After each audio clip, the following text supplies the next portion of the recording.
오늘 말씀의 제목은 아직도 무엇이 부족하나이까? 긍정적인 어떤 말일 것 같으세요? 굉장히 부정적인 말일 것 같으세요? 네? 부정, 긍정. 굉장히 도전적인 말일 것 같으세요? 아니면 굉장히 인정하는 말일 것 같으세요? 인정이요? 도전적인 거. 훌륭하십니다. 그 느낌 가지고 오늘 설교를 들어가셔야 돼요. 좀 내용이 좀 이렇게 단계별로 진행이 될 겁니다. 그러니까 그 단계별을 제가 제대로 좀 쉽게 설명하려고 천천히 한번 설명을 하려고 노력을 하겠습니다. 우리 구역교재 교환 가지고 잘 따라오시면 될 것 같습니다. 어거스틴이 이런 이야기를 했습니다. 우리에게 참 중요한 도전을 던진 어떤 그런 내용입니다. 당신이 만일 하나님의 복음 가운데서 좋아하는 것만 믿고 싫어하는 것은 거절한다면 당신이 믿는 것은 복음이 아니라 당신 자신을 믿는 것이다 라고 우리들에게 도전했습니다. 우리는 복음을 믿는 사람들입니다. 내 자신을 믿는 사람들이 아니다라는 것입니다. 굉장히 의미 있는 말입니다. 우리가 하나님의 말씀을 항상 들어요. 그리고 항상 읽습니다. 그리고 접하면서 내 마음 가운데 어느 순간은 취사 선택을 하게 되더라는 거예요. 그래서 내 마음에 맞는 것만 취사 선택한다면 그것은 내가 하나님을 믿습니다라고 이야기를 하면서 내가 하나님을 믿는 게 아니라 내가 복음을 믿습니다라고 하면서 복음을 믿는 것이 아니라 내 자신을 믿는 것입니다라고 어거스틴이 우리에게 해주는 도전입니다. 이것이 왜 심각하냐면 내가 좋아하고 원하는 방식으로 열심히 신앙생활을 합니다. 그렇게 한다고 해도 결과적으로 나중에 슬피 근심하며 주님을 떠나게 되는 마지막을 경험할 수 있다라는 거예요. 그래서 이게 심각한 내용이 됩니다. 오늘 본문에 나오는 한 청년이 나옵니다. 부자 청년은 사실 예수님이 보시기에는 어떤 사람 중에 하나였을까요? 꼴 보기 싫은 사람이었을까요? 아니면 정말 사랑스러운 사람이었을까요? 그 시작은요 정말 사랑스러운 청년 중에 한 명이었습니다. 유독 빛나는 사람 가운데 하나였습니다. 그럼에도 불구하고 이 사람은 철저하게 실패했고 성경에서 예수님 앞에 스스로 나왔던 사람 가운데 하나입니다. 스스로 나왔다가 슬픈 근심 중에 그렇게 돌아가게 되고 끝나게 되는 가장 불행한 사람이 되었습니다. 우리가 그래서 이 청년이 얼마나 대단한지부터 우리가 생각을 해보겠습니다. 이 청년에 대한 묘사는 여러분들이 잘 알듯이 부자 청년이었습니다. 여러분들 저도 그래요. 요즘에 청년이라는 말을 들으면 저도 가슴이 설레기 시작합니다. 저도 그래요. 여기 앉아 계시는 우리 권사님, 장로님들 청년이라는 소리를 들으면 더 가슴이 설레이실 거예요.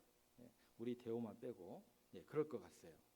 대호는 아직 청년이니까 그럴 것 같아요. 그죠? 근데 이 청년이라는 것은 우리의 가슴을 굉장히 설레게 하는데 그 청년들에게도 이 사람은 굉장히 매력적인 사람 가운데 하나입니다. 왜 그러냐면 그 앞에 부자라는 단어가 들어가게 됩니다. 부자. 요새 드라마나 영화를 보면 주인공들의 특징은 한결같습니다. 젊고 부자입니다. 젊고 부자예요. 이 사람은 그런데 그 정도가 아니었다라는 것입니다. 경제적인 측면에서 부자였을 뿐만 아니라 정치적으로도 굉장히 영향력이 있었던 사람입니다. 왜냐하면 누가복음 18장 18절에 보면 이 청년에 대한 묘사하는 단어가 관원이라고 등장하게 됩니다. 관원이라는 것은 뭐냐면 여러분들이 잘 알듯이 사내들인 공회의원을 이야기를 합니다. 사내들인 공회의원은 아주 극소수의 최고 권력층 가운데 한 명입니다. 입법, 사법, 행정권을 다 쥐고 있는 이스라엘의 모든 것들을 결정할 수 있는 최고 권력기관의 핵심 멤버였습니다. 갈수록 뭐가 막 쌓여져 가죠. 그뿐만 아닙니다. 이 사람은요 배운 것이 많아요. 학식이 뛰어났던 사람 가운데 하나입니다. 그래서 사내들인 공의회 의원이 된다는 것은 그 당시에 최고 엘리트였다라는 거예요. 지식층을 의미합니다. 대제사장이나 서기관들이나 바리새인 같은 사람들만 될 수 있는 그 자격 요건이 주어지는 자리입니다. 그런데 여기서 그치지 않아요. 마가복음 10장 17절에 보면 이 사람이 예수님 앞에 달려왔습니다. 그 정도로 지식이 풍부하고 엘리트였지만 얼마나 진리를 사모하는지 갈급한 마음으로 진리를 찾으려고, 그것도 나사렛 촌사람입니다. 절대적으로 이 사람들, 예루살렘에 사는 사람들 입장에서는 나사렛은 촌이에요. 나사렛에서 선한 것이 날 수 없다라고 아예 단정지어서 생각하는 동네입니다. 거기 출신이 누구예요? 예수님입니다. 그 나사렛 촌사람, 더군다나 하는 일이 뭐예요? 목수입니다. 목수 예수에게 달려올 정도로 진리에 대한 갈망이 컸던 사람 가운데 하나입니다. 이 정도쯤 되면 인격이 뭐가 나야 돼요. 삐뚤빼뚤해야 돼요. 그런데 자기 잘난 맛 때문에 살아가고 교만하기에 딱 좋은 어떤 그런 모든 환경인데, 이 청년은 거기에다 인품까지 탁월했다라는 거예요. 마가복음 10장 17절에 보면 이 청년이 예수님 앞에 와서 무릎을 꿇고 이야기를 합니다. 이때 당시에 예수님 앞에 무릎을 꿇었던 예수님 사역 초기에는 귀신이 무릎 꿇는 거 빼놓고는 없었어요. 완벽하게 예수님에 대한 신앙 고백을 했던 귀신 들린 사람 빼놓고는 예수님 앞에 무릎 꿇는 사람이 별로 없었습니다. 어찌됐건 무릎을 꿇고 이야기를 합니다. 그리고 나사렛의 천한 목수, 30살 목수에게 최고 공의의 회원이, 최고의 부자가, 학식이 뛰어난 사람이 무릎을 꿇고 예수님을 부르는 호칭이 선생님이라고 부르기 시작합니다. 이 정도면 인격이 보통이 아니다라는 것입니다. 인격이 고매합니다. 여러분 생각해 보시겠습니다. 부자입니다. 권력이 있습니다. 학식이 있습니다. 그러면서도 젊습니다. 그런데 인격까지 훌륭합니다. 보통 이 정도 갖춰지면 모든 것이 완벽하기 때문에 종교성은 좀 생략될 가능성이 많아요. 왜냐하면 그 정도 가지고 있다고 생각하면 나는 모든 축복을 다 누리는 사람 가운데 하나예요. 별로 하나님이 필요치 않습니다. 그렇기 때문에 종교성이 약해질 수가 있다라는 거예요. 부족한 게 있어야 말이죠. 하나님께 간구해야 될 것이 있어야 되자 말이죠. 없다라는 거예요. 종교성이 없어질 가능성이 굉장히 많습니다. 그런데 이 사람은 신기하게 종교성까지 아주 깊었다라는 거예요. 이 사람이 예수님께 와서 요구하는 건 딱 한 가지입니다. 무엇을 물어보고 있냐면 어떻게 하여야 영생을 얻으리까? 이 땅에서 그렇게 누리는 것이 많은데, 가진 것이 많은데, 부족한 것이 없는데 하늘에 대한 소망을 가지고 있네요. 영생에 대한 사모하는 마음이 있는 청년이었다라는 것입니다. 이 정도 되면 얼마나 훌륭한 사람인지 예수님께서 마가복음에 보면 이 사람에 대한 이야기를 이렇게 이야기를 하십니다. 그를 보시고 사랑하사 이르시되. 예수님께서 그렇게 이야기를 하세요. 여러분, 예수님께서 이 땅에서 사역을 하실 때 보시고 사랑하사 이런 표현 잘 보셨을까요? 못 보셨을까요? 예, 잘 안 나오는 표현 가운데 하나입니다. 보통 예수님께서 보시고 뭐라 그러세요? 불쌍히 여기사. 불쌍히 여기사. 이게 보통 성경의 스토리입니다. 그게 많은 지면을 차지하는 거예요. 그런데 이 청년에 대해서는 뭐라고 얘기를 하세요? 그를 보시고 사랑하사 이르시되. 야, 이 정도 되면 이 사람에 대한 어떤 예수님의 어떤 그 각별한 마음이 느껴지셔야 됩니다. 보통은 불쌍히 여기사. 너무 불쌍하다. 보통 이래야 되는데 예수님이 이 청년을 보고서는 사랑하사 이렇게 이야기할 정도면 어느 정도 훌륭한 어떤 그 자질을 가지고 있는지 여러분들이 마음 가운데 느껴지실 거예요. 그 배경이 이 정도다라는 겁니다. 그런데 문제는 뭐냐?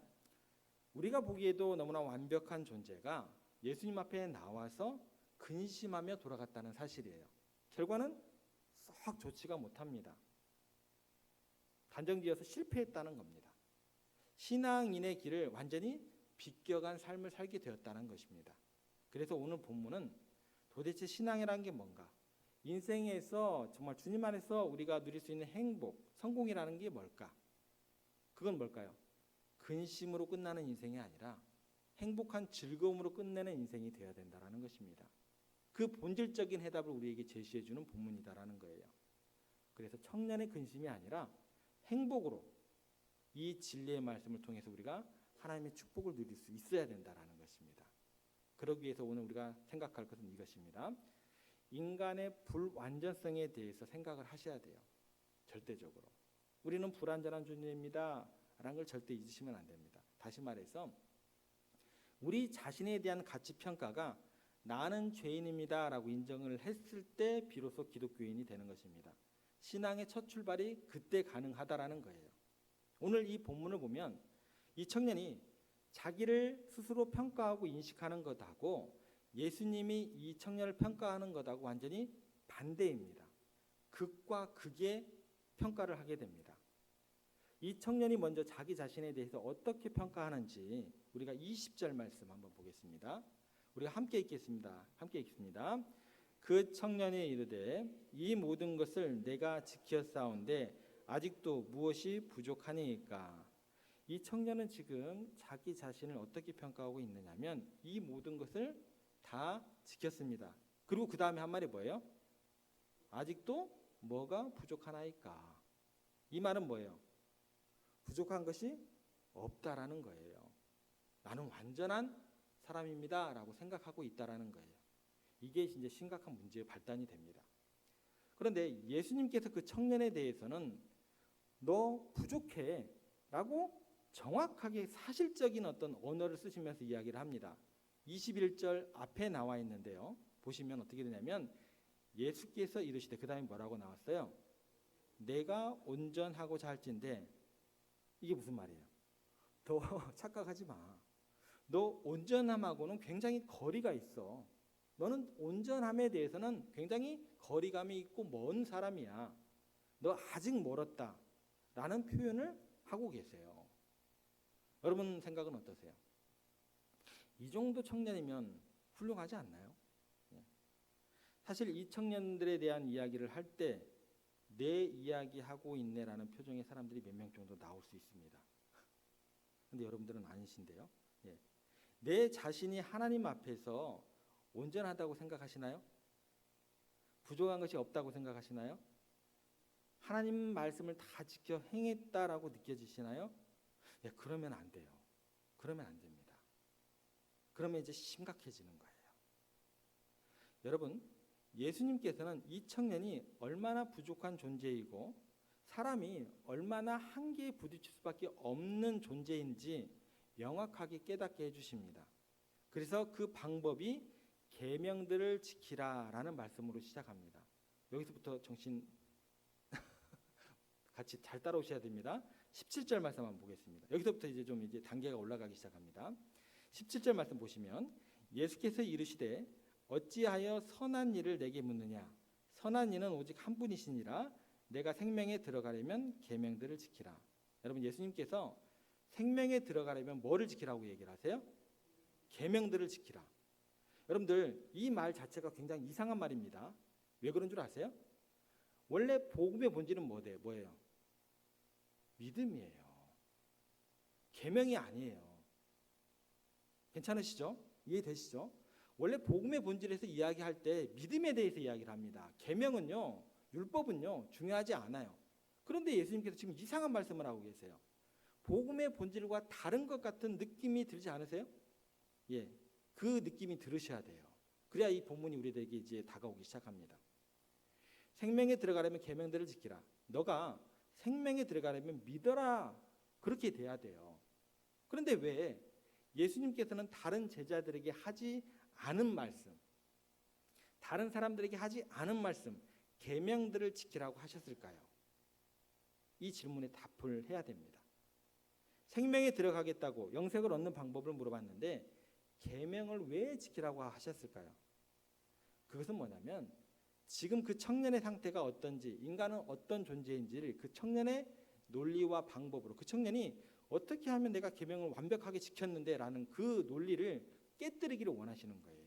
그걸 입증해 주시기 위한 거다라는 것입니다. 그 착각을 교정하게끔 하시는 예수님의 작업이 됩니다. 왜냐하면 이 청년이 뭐라고 얘기를 하냐면 16절 말씀 보겠습니다. 어떤 사람이 주께 와서 이르되 선생님이여 내가 무슨 선한 일을 하여야 영생을 얻으리이까. 이 말을 좀 쉽게 설명을 드릴게요. 선생님, 내가 어떤 선한 일을 하여야 영생을 얻으리이까 이렇게 물어봤거든요. 이 말이 굉장히 도전적인 말이 됩니다. 이 말 자체에는 어떤 뜻을 가지고 있냐면 나는 내가 마음만 먹으면 선한 일을 모든 것을 완벽하게 할 수 있는 존재야 라는 이야기가 돼요. 그리고 더 나아가서 심각한 건 뭐냐면 선한 일을 행함으로 나는 영생을 얻는다라고 생각하는 그 생각까지 미치게 됩니다. 그래서 이 생각 자체가 굉장히 위험한 생각이 됩니다. 다시 말해서 이 사람의 질문 자체 속에 깔려있는 전제 자체가 비신앙적인 거예요. 비기독교적인 거예요. 비복음적인 것이다라는 거예요. 이것을 교정하는 방법이 뭐냐면 그의 논리대로 그대로 적용시키면서 너 온전해지려면 아직 멀었어. 네가 계명을 온전하게 지킬 수 있을 것이라고 천만의 만만의 말씀이야. 라고 그 논리 그대로 복음에 대한 믿음으로 접근하지 않으시고 뭐죠? 지킬 수 있는 계명에 대하여 이야기하면서 그 스스로 깨닫게 만드시는 그 작업을 하고 계십니다. 그래. 네가 선한 일로 영생을 얻는다고 생각하면 그래. 네 방법대로 한번 증명해보자. 계명들을 다 지켜라. 라고 예수님께서 그에게 다시 도전을 주시는 거예요. 그랬더니 이 청년이 반응하기 시작합니다. 뭐라고 이야기를 하냐면 기다렸다는 듯이 무슨 계명을 지켜야 됩니까? 제가 어렸을 때부터 다 지켰는데요. 무슨 계명이 있습니까? 또 한번 얘기해 보십시오. 라고 굉장히 자신 있게 예수님께 도전적인 어떤 이야기를 또 건넵니다.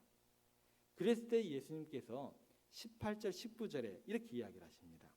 이르되 어느 계명이오니까 예수께서 이르시되 살인하지 말라, 간음하지 말라, 도둑질하지 말라, 거짓 증언하지 말라, 내 부모를 공경하라, 내 이웃을 내 자신과 같이 사랑하라 하신 것이니라. 이 말씀을 하십니다. 여러분들이 이 말씀 중에서 여러분들 어긴 거 있어요, 없어요? 완전히 뭐 갈라지기 시작하네요. 예, 그냥 접근하면 어긴 거 없으세요. 이 청년도 마찬가지로 접근합니다. 어디요? 제가 어딘 게 뭐가 있을까요? 저 완벽하게 지켰습니다. 여러분들 살인하고 다니세요? 큰일 납니다. 하지 마세요. 예, 도둑질 하시면 안 돼요. 어긴 거 없으시잖아요. 그잖아요. 큰일 나겠는데 어떻게 하지? 대답을 확신 가운데 못 하시는데 이 청년이 그 확신 가운데 대답을 하는 거예요. 어디 더 한번 꺼내보세요. 제가 어기게 뭐가 있습니까? 지금 이 청년이 무슨 선한 일을 하여야 영생을 얻으리까 하고 선한 행위를 통해서 자신이 영생을 얻을 수 있다고 생각을 하는데 예수님께서 이렇게 말씀하십니다. 살인하지 말라, 간음하지 말라, 도둑질하지 말라, 거짓 증언하지 말라, 내 부모를 공경하라. 그리고 그 뒤에다 이 말씀을 첨부하십니다. 여기까지는 우리들도 거의 해당 사항이 없어요. 내 이웃을 내 자신과 같이 사랑하라. 십계명에 없는 말씀입니다. 그죠? 큰 주제되는 것으로 해당하는 말씀이에요. 그런데 이 구절이 뭐냐면 율법의 그 조항 중에서 전체를 요약하면 하나님 사랑, 이웃 사랑 그 뒷부분에 해당하는 내용이에요. 첫째는 하나님을 사랑하라, 둘째는 이웃을 내 몸같이 사랑하라인데 왜 이 말을 하셨는지 이 청년이 대번에 알아들었어야 돼요. 그런데 이 청년 자체가 자기 확신에 차 있다 보니까 이 청년이 예수님께서 이렇게 말씀하시는 그 논리와 그 접근을 이해를 하지 못하게 돼요. 그래서 이 청년이 다음과 같이 대답을 합니다. 20절 말씀 보시기 바랍니다. 그 청년이 이르되 이 모든 것을 내가 지켰사온데 아직도 무엇이 부족하니까 더 한번 얘기해 보세요. 우리들도 이 청년과 같이 그렇게 될 수 있는 확률이 굉장히 높습니다. 자, 십계명 딱 펴놓고 거기에서 우리가 해당되는 것이 없어요. 거의 없습니다. 그러면 나는 어떤 사람이에요? 하나님 앞에서 겸비한 사람이 되고 온전한 사람이 되더라는 거예요. 이 청년이 그랬다라는 거예요. 자기 자신에 의해 똘똘똘 뭉쳐 있다라는 거예요. 갇혀 있다라는 거예요. 만약에 예수님께서 내 이웃을 내 몸같이 사랑하라 그랬으면 그 앞에 모든 것들 십계명 전체를 그 뭐죠? 두 가지 내 이웃을 내 몸같이 사랑하라 여기에 다시 안경을 쓰고 다시 재해석을 했어야 돼요. 그 모든 것들을 재조명을 했어야 된다는 것입니다. 그래서 문자적으로 접근하면 안 된다는 이야기가 됩니다. 대원칙에서 다시 조명을 하고 회개의 자리로 나아갈 수 있었어야 된다는 거예요. 아, 나는 선한 일을 행할 수 없는 존재이구나. 그렇게 낮아졌어야 되는데 자기가 의롭다고 착각을 하기 때문에 이거 다 지켰는데 아직도 뭐가 부족합니까? 한 번 더 계명 얘기해 보십시오. 율법 한번 얘기해 보십시오. 나는 다 지켰다고 이야기할 겁니다. 이런 자세입니다. 자만이 가득하고 자기의가 가득합니다. 그래서 예수님께서 이제 더 구체적으로 아직도 내 말 뜻이 어떤 것이 모르는구나. 내가 그럼 너에게 구체적으로 그 내용이 어떤 내용인지 내가 설명을 해줄게. 내 이웃을 내 몸처럼 사랑하는 것이 뭔지 내가 설명을 해줄게 라고 21절 말씀을 하시는 거예요. 보겠습니다. 예수께서 이르시되 내가 온전하고자 할진대 가서 내 소유를 팔아 가난한 자들에게 주라. 그리하면 하늘에서 보화가 내게 있으리라. 그리고 와서 나를 따르라 하시니 너에게 있어서 너의 재산을 팔아서 가난한 자들에게 나눠주고 나를 따르라 이렇게 말씀을 하십니다. 무슨 말이냐면 그 청년이요 이웃을 자기 몸처럼 사랑하지 않는 현실을 직접 대고 얘기를 하시는 거예요. 이제 이해를 못하니까 회개를 하지 않으니까 돌이키지 않으니까 십계명만 보고 문자적으로 접근을 하고 나는 완벽한 사람이라고 자기 의에 똘똘 뭉쳐서 회개를 하지 않으니까 예수께서 구체적으로 이야기를 해주십니다. 이 청년을 이 말을 듣고 회개하고 통곡했어야 돼요. 이렇게 생각하시면 편합니다. 그때 당시에 예수님 당시에 많은 이스라엘 사람들은 배를 부른 사람이 많았을까요? 굶주리는 사람이 많았을까요? 굶어 죽어가는 사람이 태반이었습니다. 계속해서 여러 나라의 속국으로 전락을 했었고 그리고 지금 로마의 속국으로 있으면서 한 끼 먹기 위해서 온 땅을 헤매고 다닐 정도로 굶주린 사람들이 많았습니다. 굶어 죽는 사람이 굉장히 많았다라는 거예요. 그래서 예수님께서 오병이어 기적을 일으키시면서 한 끼 해결해 주셨습니다. 한 끼예요. 그들의 뭐 한 달, 1년을 해결해 준 게 아니에요. 한 끼예요. 한 끼를 해결해 주니까 사람들이 전부 다 몰려와서 끝까지 예수님을 찾아오면서 뭐라고 예수님을 뭘로 모시려고 해요? 왕으로. 참 왕되기 쉽죠? 한 끼만 해결해 주시면 됩니다. 한 끼. 한 끼 해결해 주고 왕 되시는 어떤 그런 자리로 올라가신 거예요.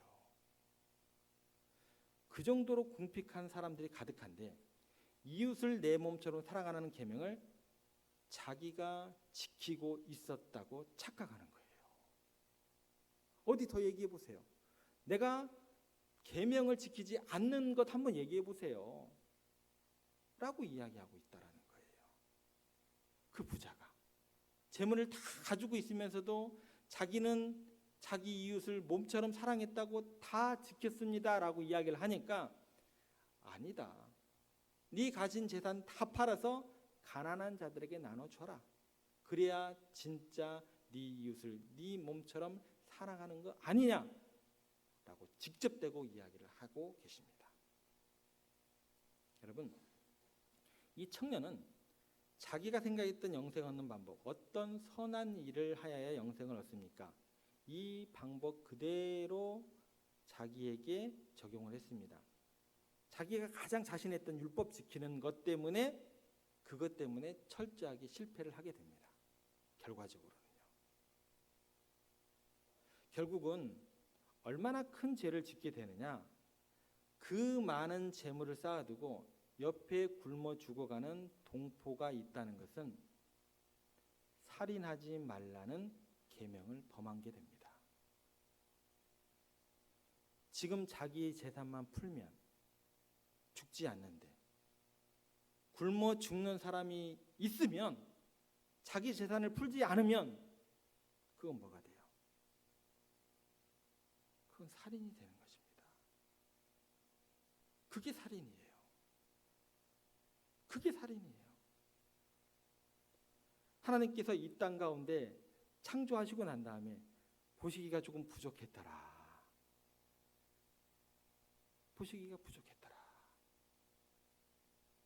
보시기가 심히 부족했더라. 라고 이야기하지 않으셨어요.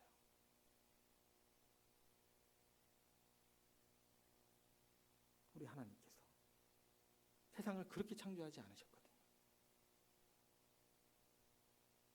그게 살인이다라는 것입니다. 그뿐만 아닙니다. 하나님이 자기에게 맡겨준 거예요. 우리는 뭐예요? 청직이에요. 청직입니다. 창조하시고 맡겨주신 거예요. 잘 다스려라. 이름도 지어주고 잘 다스려라. 생육하고 번성하라. 하나님이 자기에게 맡겨준 것을 자기인 것처럼 다 자기가 이용을 하니까 이건 뭐예요? 이게 도둑질인 거예요. 이게 도둑질인 거예요. 그들이 먹어야 하는 양식을 자기에게 맡겨주고 그걸 베풀어야 되는데 다 뭐예요? 다 자기가 착취를 해요. 자기가 다 자기 국간에 쌓아둬요. 누구 재산을? 하나님 재산을 도둑질한 거예요. 도대체 하나님 계명을 지킨 게 뭔데요? 이 땅의 교회들이 하나님의 계명을 지킨 게 뭔데요? 우리가 하나님의 계명을 지킨 게 뭔데요? 이웃을 내 몸처럼 사랑하는 것을 이 청년은요 철저하게 실패했다라는 거예요. 모든 계명을 범한 사람이 되었다라는 것입니다. 그러면 자기 죄성을 깨닫고 회개해야 되는 게 맞잖아요. 그런데도 이 청년은 자기 자신에 대해서 회개할 줄 모릅니다. 주님께서 우리에게 하신 말씀은 간결하고 명료합니다. 로마서 3장 23절을 통해서 말씀하시는 건 뭐냐면 모든 사람이 죄를 범해서 하나님의 영광에 이르지 못했다고 말씀하시고 로마서 3장 10절을 통해서는 의인은 없나니 하나도 없도다. 우리가 이 사실을 인정할 수 있어야 된다는 것입니다. 그래야 기독교인으로서의 첫 출발이 가능합니다. 그래서 예수님을 만났을 때 신앙의 첫 발을 내디뎠을 때 베드로의 고백은 어떤 고백이 되었을까요? 주여 나를 떠나소서. 그 다음에 뭐라고 얘기를 해요? 나는 그 고백이 예수님을 만난 사람의 첫 번째 고백이에요. 그게 첫걸음이에요. 사도 바울 한번 생각해 보시기 바랍니다. 자기 의에 똘똘 뭉쳐서 사로잡혔던 사람입니다. 그러면서 예수 믿는 사람을 잡아 죽이러 다니다가 예수님을 빛 가운데 만나고 다시 사명을 붙들고 나서 그 이로 고백하는 말이 뭐예요? 나는 죄인 중에 괴순이라.